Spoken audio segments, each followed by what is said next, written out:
So guys, today I will be showing you how in online assessment we can switch tabs and exit from full screen. So as those who have given online assessment must have faced this issue or the restriction that we are not allowed to switch tabs for specific purposes. So just for review, we are here in the proctoring instructions. It has been specifically stated that one is not allowed to switch tabs and those who switch more than 5 times will be logged out. So let's see whether this is working or not. So first of all, this is HackerEarth platform, a very popular coding platform. So let's start by removing the full screen. And as you can see, I have just exited from the full screen and now I will try to switch tabs. So I formed another tab, another tab. You see, I can switch as many times as I like and there will be no consequences. I can even switch browsers if I want. You see, no problem here. So how am I doing this? The method is very simple. All you have to do is to install this extension. I will be putting up the link in the description. So its name is always active window and it's very yeah, to the point description that it spoofs the active state of HTML pages to pretend that the page is always visible. So basically what it will do is that it will fool or spoof all of the current all of the pages that or the tabs that are currently active.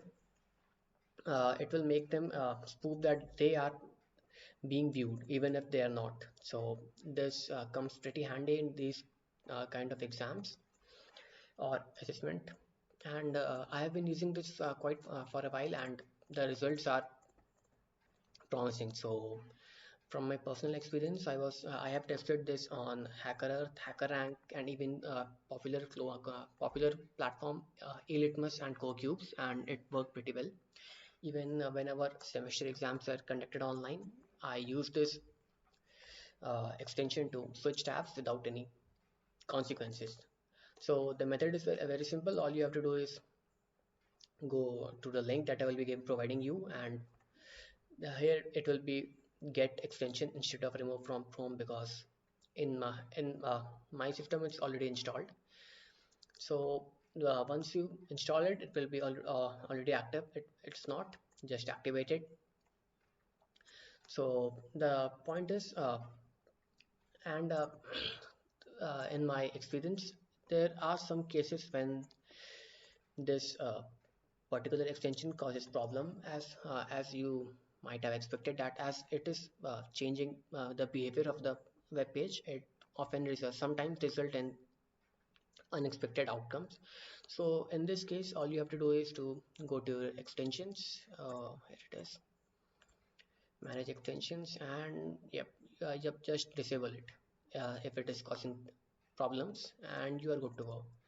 So please try this extension, it is very helpful. And yep, thank you for watching. Please like and subscribe if this video proved to be of any help to you. Goodbye.